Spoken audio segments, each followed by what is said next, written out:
hopefully inspired you, has hopefully put some sort of fire into your being, and then you express that fire to the rest of us, and maybe we taste a little bit of it for ourselves. Maybe it ignites a little something for us as well, something that dares us to dare a little bit more ourselves, to understand ourselves a little bit more than we did, or understand each other more. Like it's, it ignites some kind of fire, and but there's always that component of I guess a little bit of danger that comes with creativity and artistry. This is Way of the Artist with Brandon Colby Cook and Evan Schulte. Identifying your blocks and demystifying your struggles so that you can claim your own path and make your life a work of art.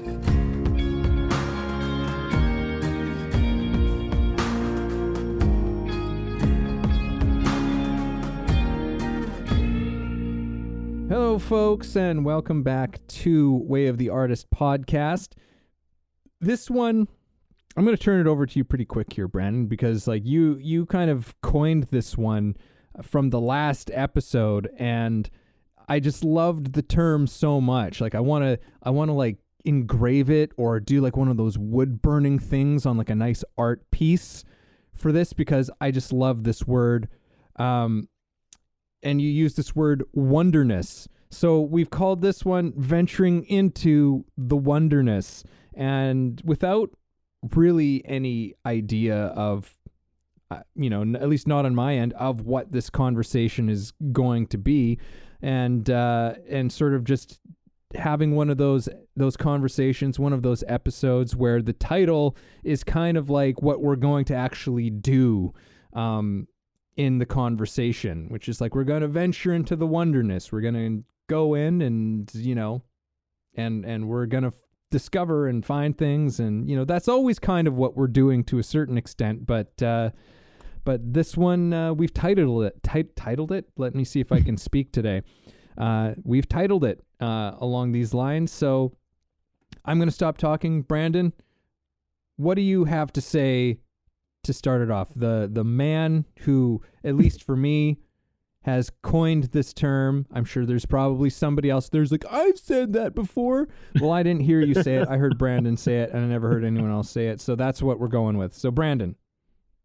Yeah, well, I mean, I don't know how much credit I could take for it, because it was literally an error in speech.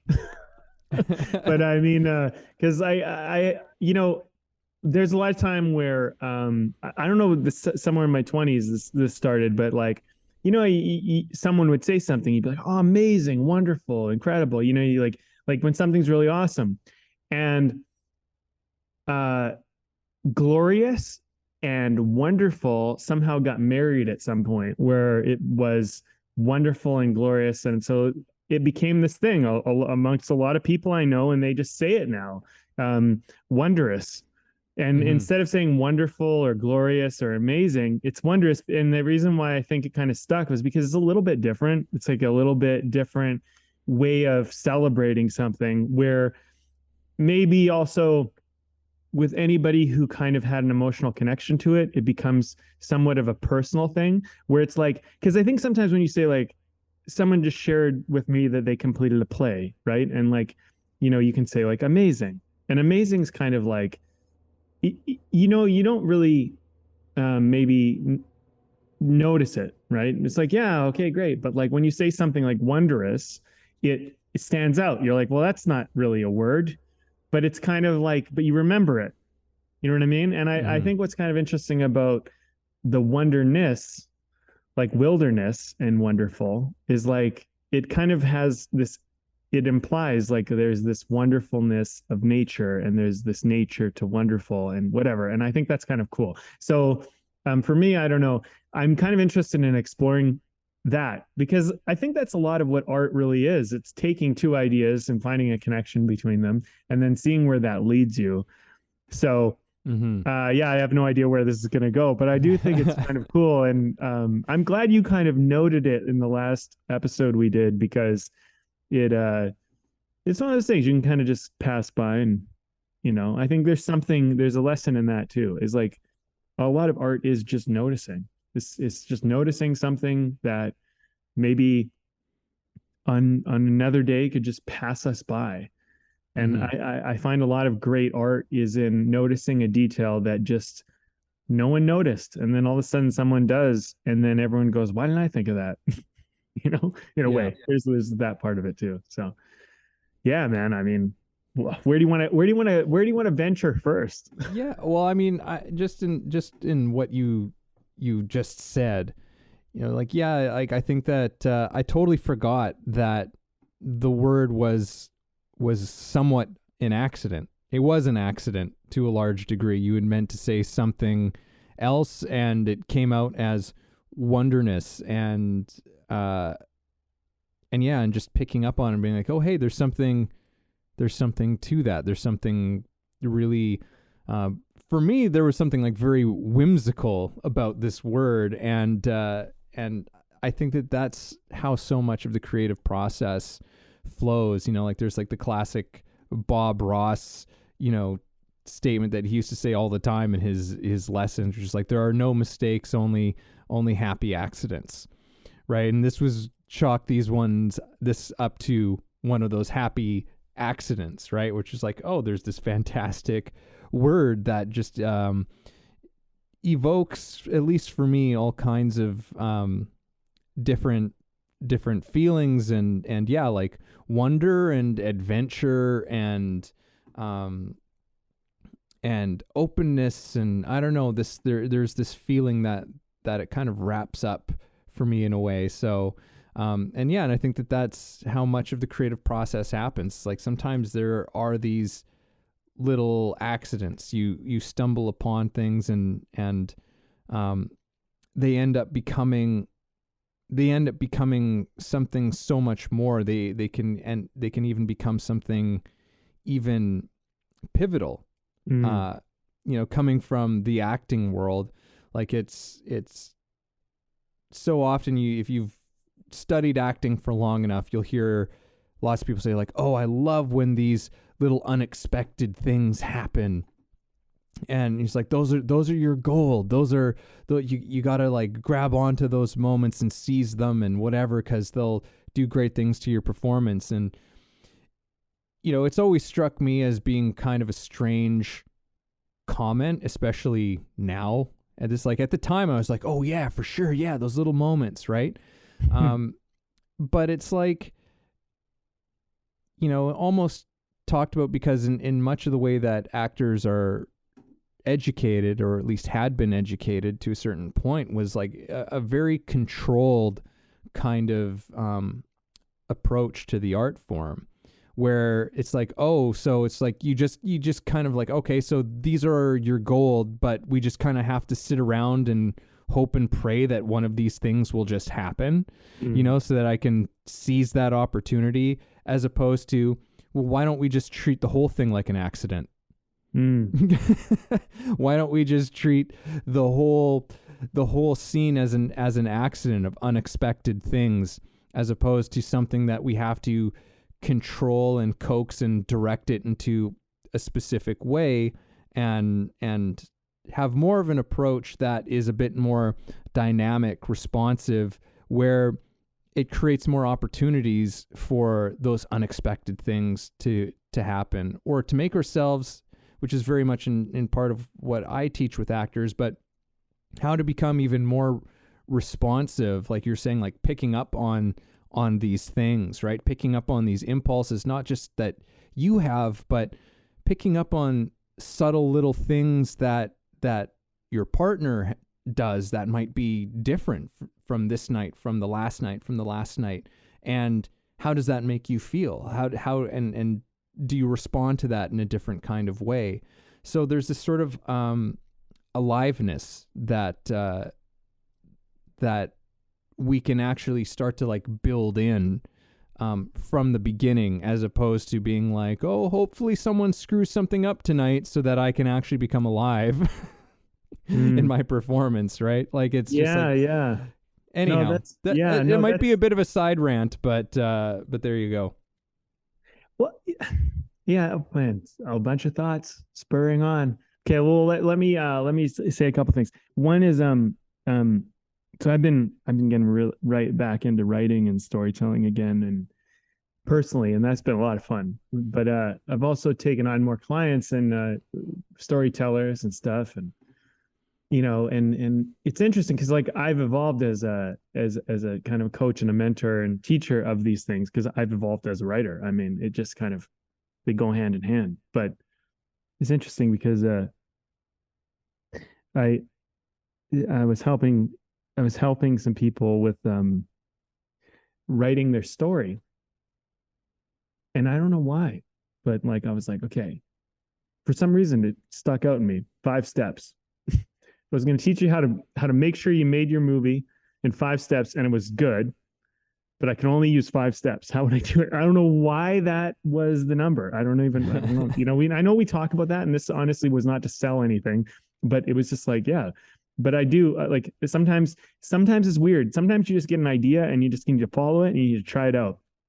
And so, I was like, you got 5 steps to do it. Number one, you got to write often. Persistency. Write often, write a lot, write often. It's got to be done. It's absolute necessity, foundational. It's like, okay, that's step one. Got to write with persistency. Step two, characters. Because story isn't plot driven, it's character driven. And that's one thing that I've learned for sure, without a shadow of a doubt. The great story is character driven, not plot driven, because the moment it's plot driven, something's wrong. And then I was like, yeah, but you don't know your characters. So you got to get to know your characters. Right?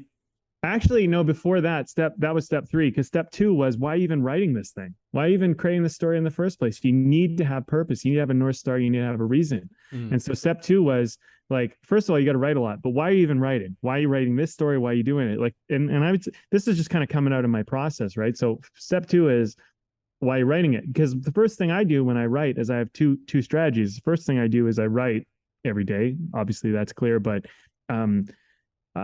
especially when I was starting out, I had to write out my fears and I had to write out my anxieties and my worries and all of that stuff. And I call it the beast. And I said, the more that I looked at the beast, the less scary the beast became, because I started to understand it. And it actually, in my mind, became small. It started out as this very big thing and then became small. So that was the first part of step 2. And the second part of step 2 was, once I cleared that thing out of the way, I just would write down, like, why I even want to write this story? What is it about that is interesting me? What do I want to investigate? What do I like about it? And then thirdly was characters. And so then characters, this was the big discovery for me. And this is something that I've realized more and more with writing, is that you got to get to know your characters. They don't show up like full people, in the sense that they're like a stranger. When you meet a stranger, they always put their best foot forward. You know what I mean? So do your characters in your mind, So you got to get past that. And I was like, well, how do you get past that? Oh, you got to find out who they really are. You got to find out what their flaws are, their impediments. You got to put them under pressure. You got to find out who the character is. You got to actually figure out what they really want, not what they tell you they want, but they really want. Right. And then once you start figuring out a flaw, then, it starts to become clear, oh, they actually want this and they're actually hiding from that. And then you start to know them, and then everything just kind of, and all of a sudden, those characters will start taking you somewhere. And that, to me, like, that's only up to step 3, and there's a couple more steps. And I'm not telling you this because I'm trying to get you to, like, you can find out. No, I don't give a shit. Listen, once you get to step 3, your story is writing itself, because your characters are going to take you somewhere. Like, they're already alive. They're already ready to go. And you haven't even figured out yet what you're doing. And so then it just becomes about, the next couple of things just become about, okay, well, what are we even doing with this? But to me, writing is kind of like this, let's venture into the wonderness, because it's wild and it's nature, and the path that you think you're going when you start is usually not the path you're taking. You're taking some other diversion, some way around. But step 2 is so important, because you need to know where you're going, wherever you end up in this wilderness. And that's why step 2 is so vital. And step 1 is obviously important, because if you're not writing, you're not doing anything anyway. So you got to write. But step 2 is like, wherever I get lost in this wonderness, if you want to call it that, I still know where I'm trying to go. I still know why I'm trying to do this. Because if you get lost in there and you don't even know why you're doing it anymore, I mean, you can get lost in the wonderness, right? We're talking about venture into the wonderness, but you got to venture into it with some type of curiosity, interest, purpose, point. Maybe it's not to get somewhere, but maybe it's for an experience, and that's fine. I don't think it's always about a destination. But it's funny as we're talking about this, I'm like, yeah, that's kind of it's such a nice little saying because it's kind of how you need to do it, you know? And I know with Meisner, it's a little bit like that too. It is adventure into the wonderness because you start and you say, you know, you acknowledge something and then all of a sudden it goes somewhere and you had no idea it was going to go that way when you're doing it right. And doing it right is simply trust. You know, it's simply let go and trust. And I would argue that writing is in many ways the same. There may be with writing a certain amount of markers. Like I know I'm going or I'm going to end up in this destination eventually or something like this, but you know, on the way there, how that looks and what that's like is not always as obvious as it may seem on the onset. Yeah. So I don't know that this is an interesting conversation because it's to me, this is a lot about process, you know, it's about trust and process because process is, it's such a discovery, you know, it's such an unraveling, because if someone comes along and tells you this is the process to do this, it is really like only a fraction of what the process really is because your personal element and your personal exploration of your own way is so integral to your artistic expression. I know that sounds kind of like wordy and maybe even somewhat esoteric in description, but really like people can kind of point you in the right direction and kind of say like, you know, maybe if you direct yourself this way, it will be good for you. And you can see some truth in that. So you do it. But once you get out there, that direction, like the reason why I say that is they point you in the right direction. But the problem is that once you get out there, you're still headed there, but it's not a straight line anymore. It's this wiggly, squiggly kind of way there. And that's your process. And I don't know what that looks like for you. And neither do they, or does anybody, even you. And that's the wonderness. It's like, wow, I know I'm going here, but how am I going to get there? How cool. Yeah. Yeah. Yeah. To me, it's like, again, this word, it's like, you know, it's like entering into like this forest of just things you've never seen, experienced before. Right. And in many ways, that is the creative process. That is the artistic process. That's where you're trying to push yourself. And yeah, like, I don't think you necessarily need some sort of reason why you're there. You just need something to get you in there. It's like it's for me, that's, you know, through all of these conversations to a large degree, that's one thing that, you know, because like you said, like the creative process is one where it's like you can't just pin it down into things, but there are some tendencies and there are some things that continue to come up.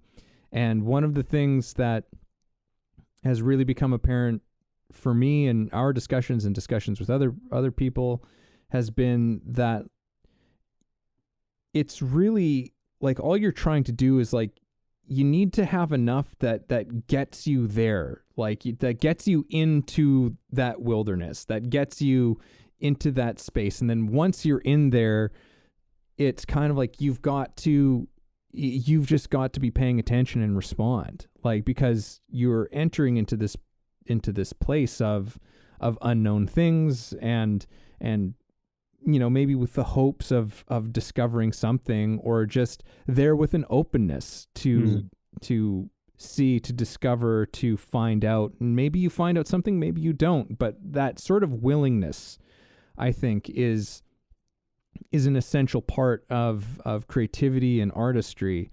And I think that it's really just about like what gets you into that space, because what happens in that wonderness, what happens in that wilderness, right, is like that's why you want to go there, is because there are it's for that unexpected thing. It's for that thing that you haven't found, haven't seen. That's that experience. And it's kind of like, there's the artist goes on that sort of journey, and it's like the whole thing of you go out and you discover something, then you come back with that thing that you found, with that you've seen, that has hopefully inspired you, has hopefully put some sort of fire into your being, and then you express that fire to the rest of us, and maybe we taste a little bit of it for ourselves. Maybe it ignites a little something for us as well, something that dares us to dare a little bit more ourselves, to understand ourselves a little bit more than we did, or understand each other more. Like it's, it ignites some kind of fire, and but there's always that component of I guess a little bit of danger that comes with creativity and artistry. Although I think that when it comes to the arts, it's kind of like the safest way in which you can go into that danger, and really that might even be too strong of a word for it, right? It's just because we don't even know, and there's no certainties in that, and that gives us a sense of danger. But it's like within the arts, it's like, what's gonna happen? What's gonna happen? Well, you might meet yourself, and I think that's something we avoid. Man, this is so great. I'm just like, it's interesting because I don't know if people are hearing this the way that I'm hearing it, and that's I don't know how to communicate the way that I'm hearing it necessarily, but to try to sum it up, art, the wonderness of art is not always so it's not so obvious. And something I've been working on a lot with clients, particularly, is like, I'll ask them a question. I'll be like, for example, someone said, well, then I'd be satisfied. And well, what do you mean? What does that mean? And they're like, oh, be happy. Like, I don't know how to describe it. And I'm like, well, tell me how it feels in your body. Like, sometimes these things there's no word. And they were like, there's no word that I can summarize to like express what this would feel like. And what I try to do is I try to help people work through this internal part of the process, because it's an important part of what I do. I try to help people work through that in a way where they don't feel like they need to give some definition. This is what it's like for me, and this is how I do my process. And they can't explain it, and that's part of their challenge. And I find this as an artist myself. There's a certain way in which I work, which I don't know how to express to anybody, because there's no words that summarize it. And even when I find a word, it's not quite right. And even the sequence of words don't quite sum it up. But if you don't mind, let me just read this, because someone sent me a testimonial the other day, and this is a good example of how this works. But I just bring this up because I don't know how they crossed the gap. I don't know. I helped them. I was there with them, but I don't know how they did it. And that's the part that I think we all need to kind of accept. That's a part of this wonderness thing that we're talking about. So this is what they wrote. They said, I was believing in what the inner voices inside me were saying. There seemed to be no way to look back at my acting dreams. I think the turnaround happened when Brandon did an exercise that had us close our eyes and open the gates inside to find out what was holding us back. When it was over, with tears in my eyes, I realized it was me that was preventing myself from achieving my goals. Since then, I booked my first 2 lead roles in films, and I have an agent that sends me out regularly. Okay, what's interesting to me about this testimonial is that we did an exercise, and they closed their eyes, they opened them with tears, and all of a sudden they booked Like, and then they went off and booked a couple lead roles and got an agent. Like, but they went from, I don't even know, like these dreams feel empty to, and this person who sent this, they literally were like about to give up on their acting. And they went off after this, and they went and they booked a couple lead roles and got an agent, and now their career is flourishing. The thing that I find interesting is what happened when they closed their eyes. Where did they go, and who did they meet? Like, what happened? Like, they were like, I found out I was in my own way, but like, we have no idea what that really means. Like, we all get it. Yeah, okay, we all stand in our own way, but like, they had to go like into something to meet some part of themselves that was like, you should give up on your dreams and walk away from this, to I'm all of a sudden emotional and I'm going to turn around and book a couple lead roles and get an agent. Like, what the fuck happened? You know what I mean? And like, I understand enough to be able to help people kind of like tap into whatever that is, because I kind of understand how to do it myself, but I don't know what happens in there. And I think this is kind of I mean, even for you, I know, because I've done your class, but even for you, I mean, you know, just to recall the time that I did your workshop, you don't know what happened in me when you did that exercise, where all of a sudden I had this kind of profound emotional shift, which I did. You don't know what happened in my internal world. All you did was set up the environment, the circumstances, the situation to provide an opportunity for me to explore it. And I think that's a lot of what coaches do and mentors and things. But I also think that's a lot of what we do as artists. We set up the environment for ourselves to explore something we have no idea. And for me, when I write a screenplay, it's the same thing. I set up the environment for a situation to explore, and once I'm in there, man, I have no fucking idea what's going to happen. Like, and I may think I do. I know to like, okay, you got to hit your climax, you got to make sure they go through the rock bottom moment, they got to struggle. I get all that, yes, but like, how they struggle, what that rock bottom looks like, how that climax actually unfolds, you know, all of that stuff. Those are just ideas, but the life in them, right? Like, that's the wonderness. Like, I don't even know what that is. And I don't even know what it is in myself. How dare I even try to guess what it is in somebody else?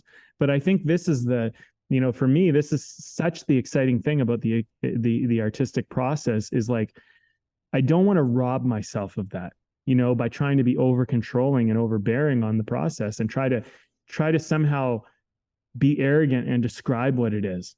But I can tell you how it feels, and you can see how it feels, because you can see me talk about it, right? Like, even in the last podcast, when I shared about this story about the character James in our script, The Townsfolk, and then I got emotional, right? Like, it's like you can see me feeling it, and you can hear the story, but you weren't there.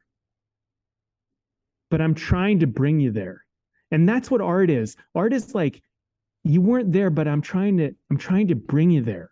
Yeah. It's so fucking fascinating to me. It's just amazing, because somehow you figure out enough craft and enough ability to help someone else join you in an experience that isn't even that experience. And somehow at the same time, you can feel it together as though it's real. It's amazing. It's amazing to me. It's wondrous, Yeah. Yeah. That possibility for a shared experience of genuine human connection that can happen there. And it's not always even a guarantee. You know, even the greatest artists in their fields, there's plenty of people out there who are just like, don't care for them. Yeah, totally. Or you have this profound thing for someone else, and someone else is just like, I don't get it. And that's okay. Yeah. It doesn't have to be for everybody. I think that's an important thing to remember. Yeah. But there's voices, which is why it's like, I remember my wife, Kat, who we've had on the show a number of times, but like one of the things that she often says to people, and as a coach and stuff like that, is she likes to remind people that she's like, well, maybe they can only hear it from you, right? Like when addressing, it's like, well, because when people come up against a lot of that sort of imposter syndrome and all of that beautiful stuff that artists feel and just human beings feel in general, it's like, well, I'm not saying anything different. I'm not doing anything different. So many other people are doing this. So many other, and it's like, and that was one of the things she's like, well, what? But maybe they can only hear it from you. Maybe they've heard this thing 100 different times from 100 different people, but they haven't heard it from you. And maybe the way in which you explain it, the way in which you describe it, the way in which you express it lands with them, and it changes their life. Right? Like, but you don't know until you do that, until you venture out into that into that wonderness and find out what that thing is. I want to just touch back on something very quickly, because it was something that I thought was fascinating, because that I'm definitely no fan of like the sort of like 5 steps, 7 steps, like blah blah blah, like like I just, the amount of YouTube videos where it's like I get these recommendations and like from these channels, right? And it's like blah, and as soon as I see that kind of shit appear on my screen, it's like, don't ever show me this channel again. I'm not even, I just did that recently.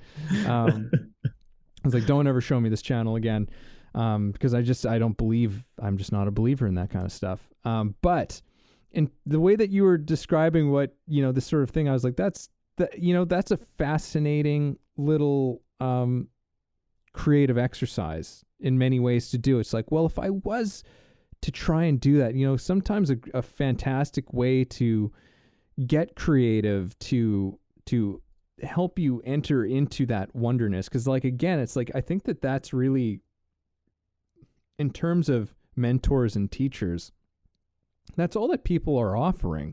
That's all that we are offering is like, well, here's some things that might help you kind of get in there. And then once you're in there, you are kind of on your own. Like there's like you and that's what you want. There's that component in which it's like you have to enter that on your own in order to discover what is real for you, to discover that real expression, those words that only you can say, that someone else can hear. No one else can give you that. You have to find out. But there are sometimes we can find guides who can say, it's like, all right, well, here are some things like that exercise that you took one of your clients through. It's just like, here's a possibility, and it might work and it might not, but it might get you. It might get you into the wonderness. Yeah, right? It might get you in there. And if it does, I'm excited to hear what you discovered, what you found, because I don't know what you found. I don't know what you discovered. But yeah, just in terms of sometimes putting that limitation on yourself, which is an interesting thing to do. Sometimes limits open up creativity in a profound way, where, you say, it's like, okay, well, if I were to try and talk, teach people, say, okay, 5 things to get your story written, your movie written. What if I had to just say 5 things? What would those things be? And it can be a very powerful way of like, oh, okay, and like suddenly it's like you already like haven't even done this exercise, and I don't know nearly as much about writing as you do, and but like I already just feel my own gears working. I feel your gears working suddenly. We're just like, oh, okay, I don't know. What would I say? Where would I begin? Where would it end? And like, and there's going to be huge gaps, I'm sure. Like there's going to be gaps within those 5 things of like, oh yeah, well, once we start getting more into some nitty gritty, there's some stuff that isn't covered here. But if we're talking about just a few things, here are some things that, again, might help you enter into that wonderness, Yeah. like that's, It's really fascinating. This is really fascinating. This whole thing. Like I'm just gonna use this word from now on, Brandon. Yeah, me too. I mean, I like it, and we'll have a relationship to it after this because it is pretty cool. It's a happy accident. It really is. Yeah. Hey everybody, this is Evan, and this episode is brought to you by my book. Yes, I recently released a book called The Actor's Awakening: Connecting Spirituality to Craft. Expand yourself as an actor and your craft through a spiritual perspective. Take a journey that will explore universal philosophies and insights to help you understand human nature in a profound way and develop practices to take your work to another level. Again, that's The Actor's Awakening: Connecting Spirituality to Craft, available on Kindle and paperback on Amazon. And as always, if you like the show, please subscribe. Yeah, man, but it's also just how do we enter the wonderness? And for me, just, that's really, this has been clarifying for me in terms of how I teach as well. I've got quotes that I have, I've got all these printed laminated quotes and things that I put up in my classroom. And one of them that I have that's put up is a quote from Galileo, which is, "We cannot teach people anything. We can only help them to discover it within themselves." I like to have that up there because it's I think that's important. For me, that's an important message for anyone who comes to me as a student, which is just I want you to understand how this works for me. Yeah. It's this is about you finding something, right? And just this whole thing of really everything that I'm taking people through, and anything that I think,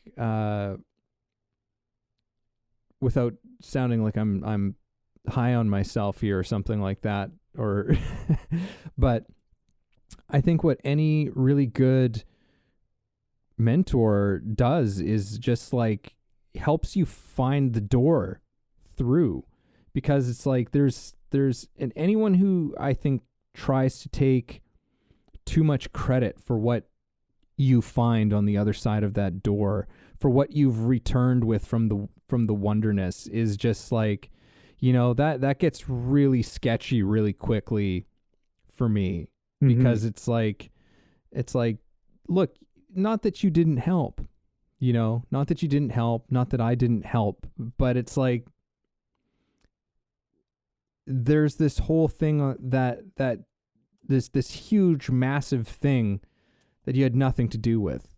It's you're just really helping people to discover it within themselves, right? It's it was already, in some ways, it's already there. Let me comment on this. Yes, please do, because I'm getting in the weeds a little bit. No, and okay, but I feel like I'm getting in the weeds a little bit. But there's something great here, because mentorship is such an important thing to me, and being a guide, or having a guide, is so fucking helpful. But you were talking about the credit kind of element of it, and when you are the let's just use these words, protege, mentor type of words for the time being, just to keep it simple. But when you're the protege, you want to give credit to your mentor and guide. And if you have a good mentor and guide, they're not going to want to take credit for it. That's the relationship. It's no one wants to have it. No one wants the ball. Everyone's no, it's yours. It's yours. No, it's yours. It's yours. It's because you have a shit mentor when they take credit for everything. You have a shit mentor because they obviously don't really understand or care about you if they're trying to take credit for it. And also, you are not living up to being a protege if you are trying to take credit for everything, because why would you even ask for help if you already had it and know it all already, right? So you go, no, you helped me see it. No, I didn't. You looked for it, right? And that's the relationship of a healthy mentor-protege relationship. So nobody wants to take it. And there's so many reasons why it goes so deep if you follow this rabbit hole down, because it all leads back to ego. And neither want the ego, because they both know the ego is a trap and it gets in their way. the mentor should be wise enough to know, and the protege should be humble enough to know, right? And that's the relationship. And by the way, the mentor sometimes becomes the protege of the protege, and the protege sometimes becomes the mentor of the mentor, and this relationship is interchangeable. And the wonderful thing is that it's actually like you find this with friendships, really healthy friendships. And I've noticed this with you, Evan. Sometimes you're my mentor, sometimes you're my protege, but we don't ever take credit for it. So we don't even notice that it exists, but it really does exist, because when it comes to acting, I look at you as a mentor, because and you've really dug into certain things that I have not dug into. You have certain education, understanding, work you've done I haven't done yet. And I find that there's certain things that and I'll learn and I'll take guidance. But there's also things with story that I am aware that I have put energy and attention that maybe you haven't yet to. And I see you take guidance from it. But we don't ever stop and go like, I'm your mentor. I'm your mentor. Who gives a shit? Doesn't fucking matter. You know what I mean? But like, when you're newer and maybe you don't have a relationship with someone, it might be a little more clear cut. Like I have some of my clients will say like, call me mentor. I just look at it like, I'm really grateful. You know what I mean? I'm really grateful. I had a talk with a client the other day, because they were moving into like another stage of their growth. And we kind of accomplished what we were trying to accomplish in their first stage, right? Like you kind of try to set goals and try to accomplish things, right? Whatever. But they were like, I'm so glad I met you. And that's very meaningful to me. My response to them was, I'm so grateful that you are. Not because of my ego, not because like that's satisfying, but I'm really truthfully grateful that you are grateful to have met me. Like, what an amazing thing that your growth and your success helps me feel like my life has meaning. And like, if anybody's listened to this podcast, they probably heard me talk about this, but I went through a depression. And when you go through a depression, a really deep, dark depression, and you don't know why your life means anything or what the point of anything is, and someone later in life says, I'm glad I met you, you understand why you lived. And I think that's the thing about protege and mentor relationships, is that you begin to see that it's not about like, hey, I'm great. It's about, I'm here for a reason. I don't even know what that reason is. But like, it is important that I didn't fucking give up. And so like, I know I'm turning this into a little bit of an emotional thing, but like, look, man, like you on the other end listening to this, like whatever, you're going through a hard time, man. Lady, whatever. Look, don't give up. There's some reason why you're here. I'm telling you, like there's so much more to you. And like, I read that testimonial from that other client that said to me, they were going to give up on their acting dreams. They're going to give up, and they were really going to give up. I'm not fucking kidding about that. This is not play. Like they were fucking devastated, broken. And now they got 2 lead roles and an agent, and they're fucking flying in their career, and they're like over the moon.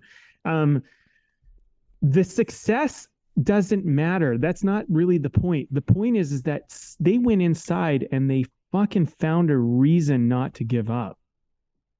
And this is not the end of their journey. This is the beginning of their journey. And their personal success might be great, but like, who are they as a person? Because I think a person that visits this kind of dark valley, this, what's that saying, Evan, where it's like the dark night of the soul, this dark, is that what it's called? How do you say it? Dark night of the soul? Yeah, dark night of the soul. I couldn't put the words together for a second. Okay. But I think those dark nights, yeah, close. So the dark night of the soul, I think, is such an important part of venturing into the wilderness, that you don't look at it like it's just going to be this lovely experience of wonderful, awesome, everything's happy, everything's fun. You go in there And you know that sometimes it's going to be dark and you're going to feel lost and it's going to be scary. And I'm really trying to teach myself at this stage in my life to be grateful for that, to not run from it, to not be scared of it. We talked a bit about this before the podcast started, but that has been my big lesson as an artist, is that my hard times, those times where I wanted to give up, those times where my life seemed meaningless, those times where it was fucking just so brutal, are actually one of my greatest assets and one of the best gifts I could have ever asked for. It's so hard when you're in it, but I can tell you that, like, what I'm learning now is when I do go to a somewhat harder place, a challenging place, a stressful place, a worrying, fearful place, I'm really trying to embrace now, and I'm getting better at it, is going, thank you. Thank you for letting me experience this fear and this worry and this stress. How rich this is going to make my life and how much character this is going to allow me to build.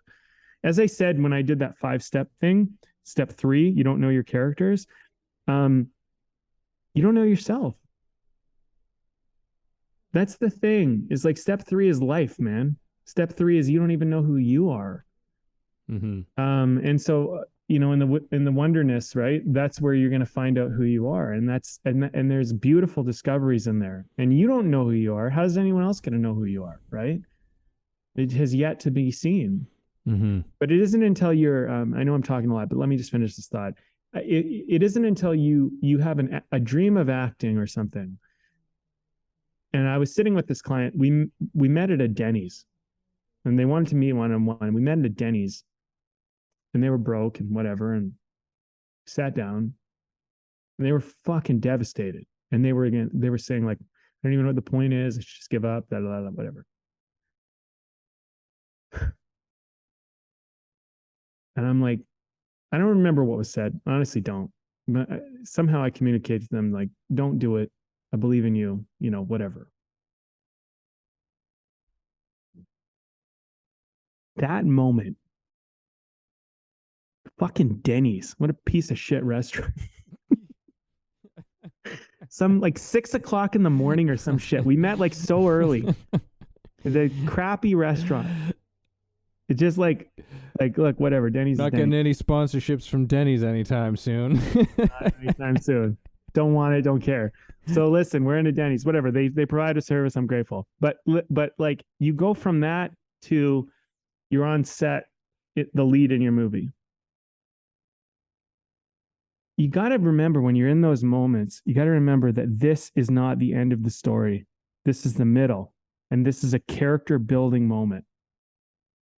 And the Wonderness doesn't pull punches. It doesn't care whether you feel good about it or you like it. And I can tell you that for writing, and I can tell you that for acting. And I could probably even tell you that for every art medium I've ever done, because film is like that too, because your fucking location falls through and you're like, what the fuck are we going to do? You know what I mean? And you gotta just rise up, you know, and that rising up is your character. You know, that's you meeting yourself. That's step 3 of the journey. And like, I don't know why. It's like sometimes it's weird, you know, like, because I know we talk a lot about that, like these steps. They're usually bullshit because somebody's just trying to market their blog or something. But like, maybe there is more than 5 steps. But if you just had 5 steps, here's the 5 I would take. You know what I mean? Mm-hmm. And step 3 is you got to find out who's even taking the journey, right? And that goes not just for writing a screenplay and your characters, that goes for you. You don't even know who you are. And you're not even going to start to figure out who you are until step 3. You know what I mean? Yeah. If you want to look at it that way. Yeah. You know, the old, you know thyself, you know, challenge to discover who you are, the fact that we are such mysteries even unto ourselves. I was just talking about this to my class last week, where I was just saying, like, you know, so many actors and it's just kind of how we're conditioned in particularly in the Western world, but a lot of actors trained in a way where it's like, you know, with character kind of stuff, it's just like, well, you break them down, right? You break them down into, and it's like, okay, well, it's like, which is maybe not the best language. It's not my favorite language for saying, like, what do you mean? Like try to understand this human being, try to have compassion and maybe feel a little bit of what it might be like to be this person, to what it might like to be them. Really, like that's acting, I think, is one of like the most ultimate arts in compassion, truly. But that's a side note. But anyhow, it's like I kind of brought this to my students, and I just said, like, well, do you have an answer to who you are? Do you have an answer for that? Can you give me one that's just nice and clear in the way that so many actors break down a character? It's like, oh, they're basically this, and this, and it's just like, not that those things aren't true, but like, do you think that that's it? Yeah. Like you spend your whole life not, still learning things about yourself, that the sort of the absolute arrogance that to think that you could take on a character and, depending on how much prep time you have it and how long you're shooting for, or you're on stage with this part, it's like to think that in that just that little blip of time that you could know everything there is to know. There's so much that's a mystery. And I think embracing that element, which again, I'll equate back to this word of wonderness, is more useful than to just trying to break something down into components. And so I wanted to say, I wrote a few things down because like I didn't want to forget these in terms of what you were just saying. So just kind of where I left things off there, like, breaking things down there. I think it was probably Alan Watts that I came across this, but it was something to the effect of, try asking somebody, or just even ask yourself, to describe something. Describe a flower, for example, without describing any of its parts. And there's this sort of weird thing that happens when you try and describe something without just breaking it down into parts, because it's almost impossible to do. Because that's how we function, right? And a weird thing that can actually kind of happen in its place is you actually might start to you actually see something more clearly. You can suddenly look at that flower and just be like, oh, and just see it and just be with it. Because it becomes almost impossible. Like, how would you describe a flower without putting it into parts? How would you even do that? Right? Like so I just wanted to bring that into it as a fun little exercise to do for anyone. It doesn't have to be a flower. It can be anything. Something natural is always nice, though. Something natural and organic is always a good thing to try this with. But the other thing that I don't remember what it was specifically that you said, Brandon, but I was like, one of the things about the Wonderness is that it is inexhaustible. Yeah. Oh, that's for sure. It's an inexhaustible place. Like there's no, and it fits kind of along. It does in a way with everything else that I've just been saying, but it's like, because there's never just this end point. There's never this point in which it's just done. The creative process is always in process until you just eventually decide just to end. But it doesn't mean that that you could spend an entire lifetime there and still discover more things with that story you're writing, with that part that you're playing, with that song that you're crafting. You could spend your entire life doing that. But there are other things to do and other things to discover in that thing. So yeah, it's inexhaustible. And I think it's all the more enticing to keep coming back to it as much as possible, because there's always new things to be found. Yeah. Well, I mean, that's some great notes. Yeah, that is, something that I discovered when I was, well, we're always younger when we discover stuff we're talking about in the past. But I'm not, it's weird because you're trying to bring up a memory and you have this weird way of like dragging it out. I'm just noticing as I'm doing it. But that's a side note. The point is that I noticed that people can get bored of relationships, or like their marriage or something like that, right? And like something I discovered was that people are infinite universes of exploration, and the reason why you get bored is because you stop being curious and interested in exploring.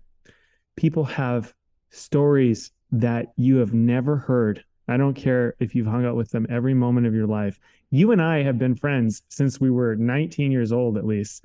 And there's stories I have you've never heard. And every once in a while, I'll share one. You're like, I never heard that story. And that's the fucking thing, man. It's like people, if you're especially if you're living your life and you're not just, kind of getting caught into a routine of doing things you don't really want to do, life will take you into wonderful, amazing, wild, challenging places, and then those will bring stories and richness to your life. And even when you're not really engaged in your own life, you may still find that there's some pretty interesting stories that can come out of it. But my question really, because storytelling is my medium, my main passion, is can you see the story?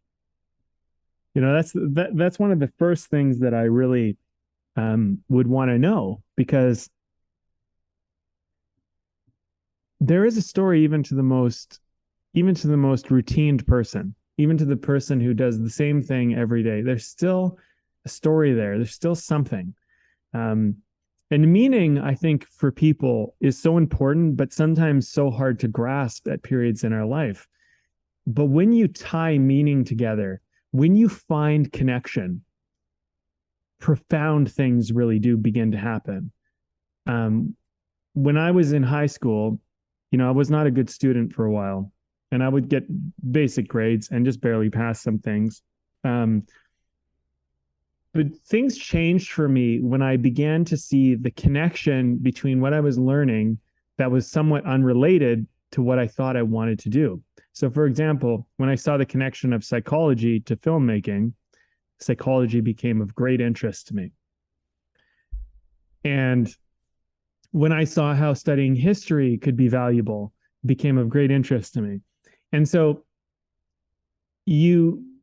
as you're venturing through whatever you're doing in life, if there's some passion, some interest, some curiosity, like I do believe it starts as sometimes you're just interested in it.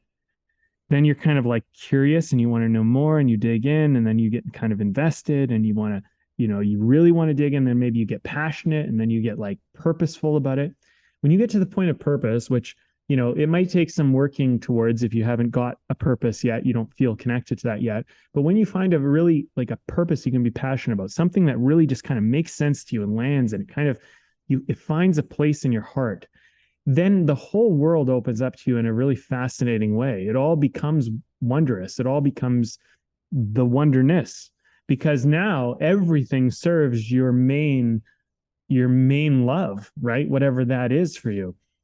For me, initially, everything was about sports. When I was a teenager, it was all about sports, and just like, specifically like hockey and soccer. And those were my main things. And if I saw a shitty commercial come on where they were playing soccer, I would be glued to the television wanting to see it. I don't know. Like, that's like, passion is weird. It makes you like, you focus on things in a weird, kind of strange, almost obsessed way well, at least for me. I shouldn't speak for everybody, but for me, I can almost get obsessive about it, and I want to take it in at every turn. But when it ventured into, I could begin to see that soccer had parallels to relationships, which doesn't seem like it actually goes together, right? You go like, well, how does a romantic relationship have anything to do with soccer? But when you start drawing those parallels, you begin to see things that other people can't. And it gives you special options. It gives you special things you can do that others can't do because they can't see it. They don't understand it. And I went from being, just for example, I'm on soccer, for example, I went from riding the bench to getting cut from my team to being the captain of the team.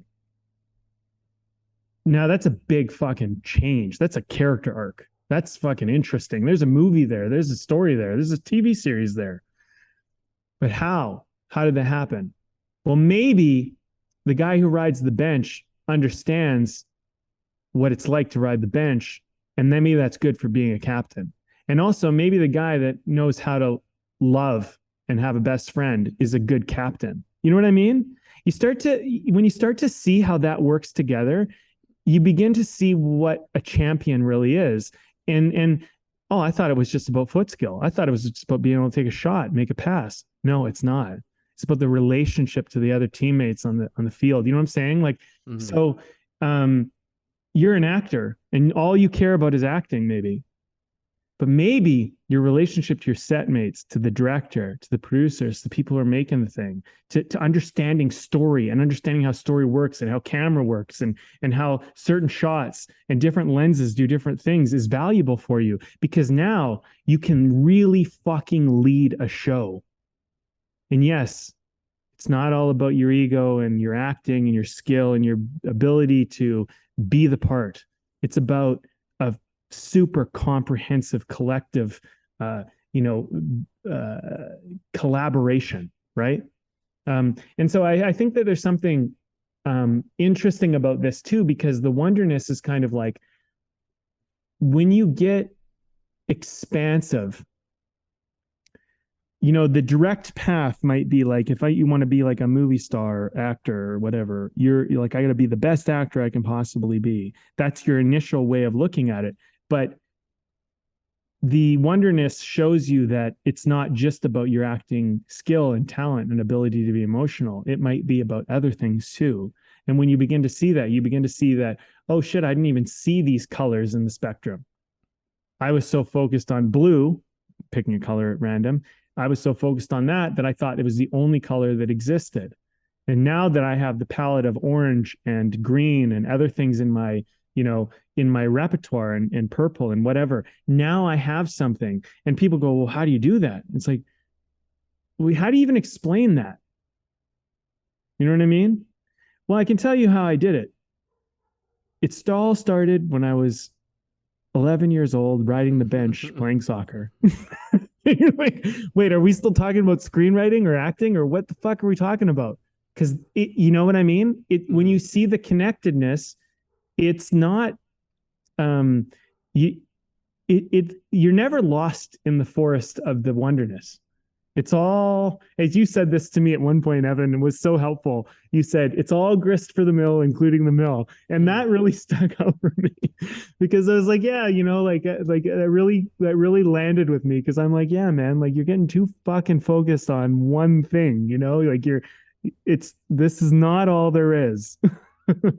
And by the way, depression is being focused on one thing and missing the whole rest of the picture, because but like when you're stuck on that, I get it. I know what it's like, but yeah, that's interesting. It is a kind of tunnel vision, isn't it? Yeah. I never considered that. Yeah. Beer? Let's talk about beer. Let's talk about beer, and let's close this one off for the people. Good, man. Yeah.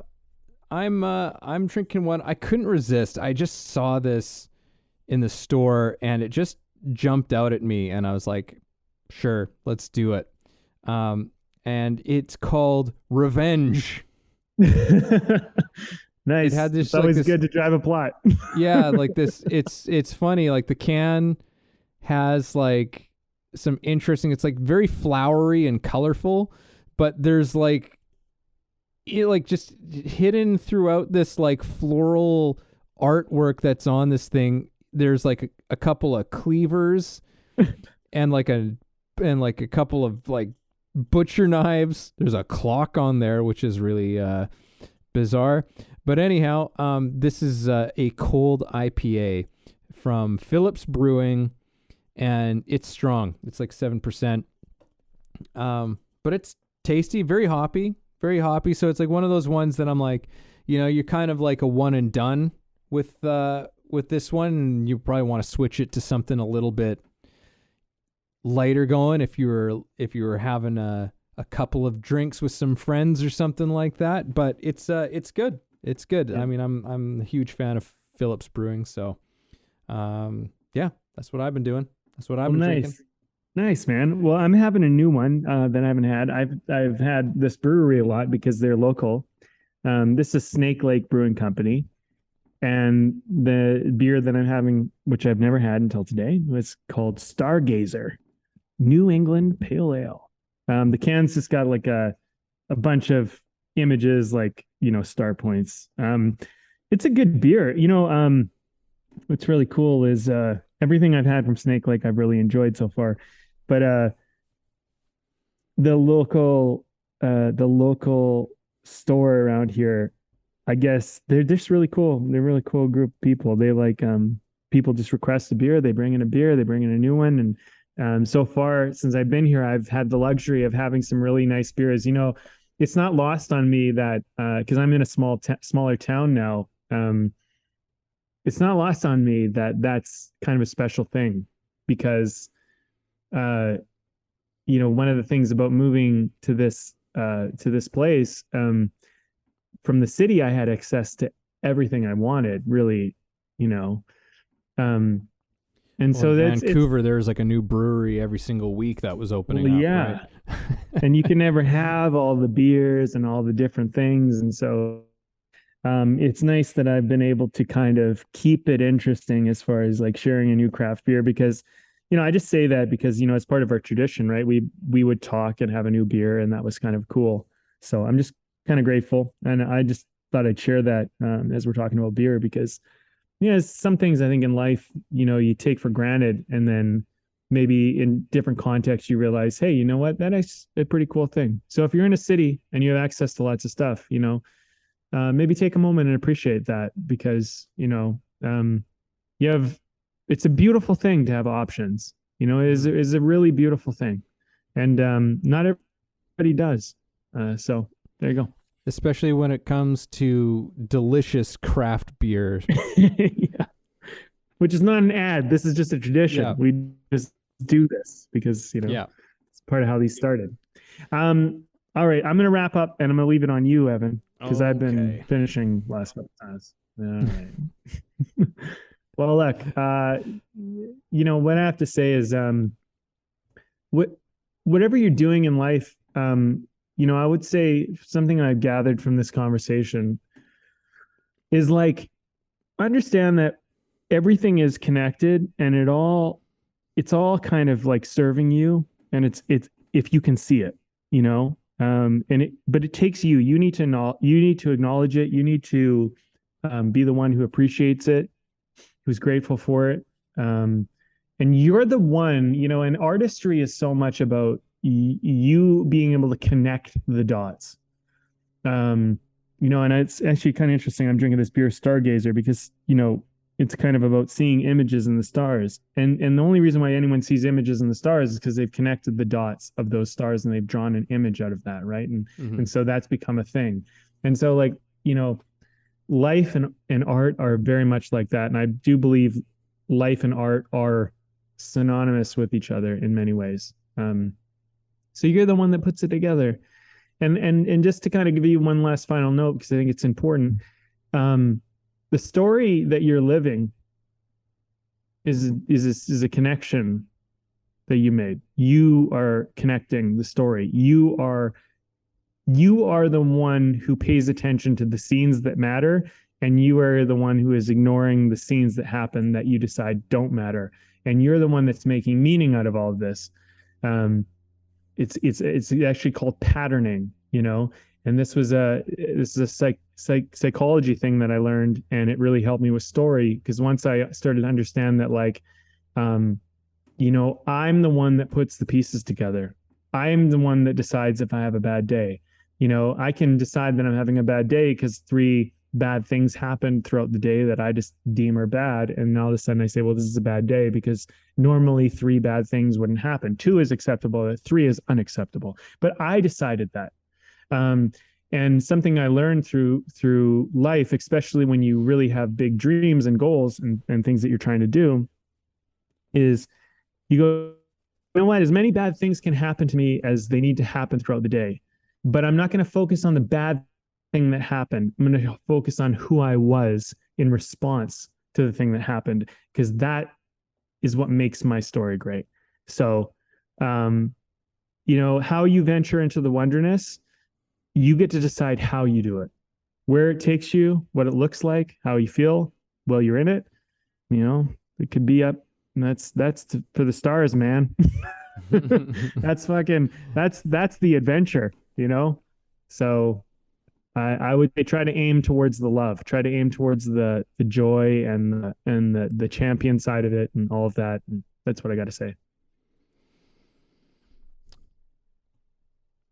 Well, I hope that everybody listening has gotten as much enjoyment out of this wonderness topic that we've gotten into, this somewhat self-created, perpetuated type of thing.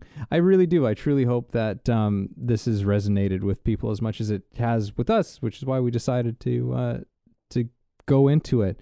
And I think, there was something that you said a little, I don't know how long ago it was, but earlier in this conversation, Brandon, and it's sort of been rattling around in my head, and you said something to the effect of, that as we get older, we kind of stop. And I'm just like, yeah. And so my final thought on this conversation is we need to keep entering into the wonderness. Don't stop entering the wonderness. Find as many opportunities as you can to enter into it. And, you might find some of your own ways of doing that. You might get some, borrow and get inspired from some other things that have worked for some other people, but just keep finding your way. Continue searching and seeking that place out that is wild and wonderful.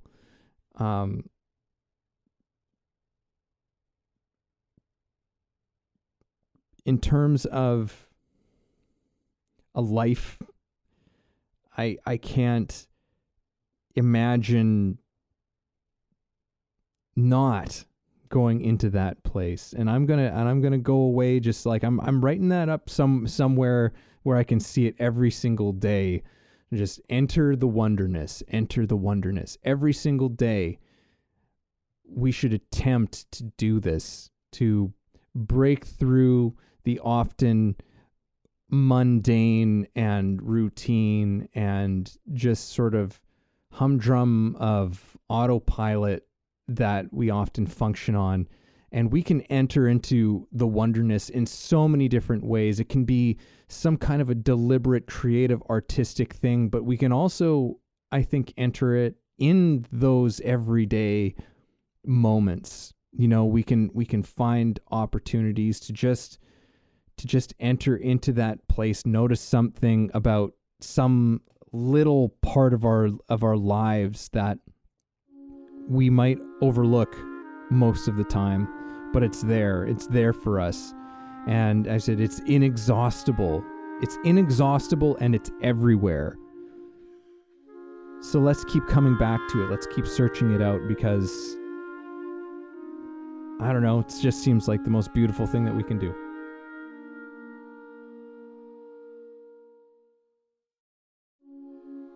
Thank you for listening in on our conversation today. We hope you found something helpful that you can carry forward with you. Head over to our website, wayoftheartist.com, for more free exclusive material and learn about the show. If you haven't already, please support us by subscribing to the show, sharing it with people you know, and keeping compassionate, creative conversation going.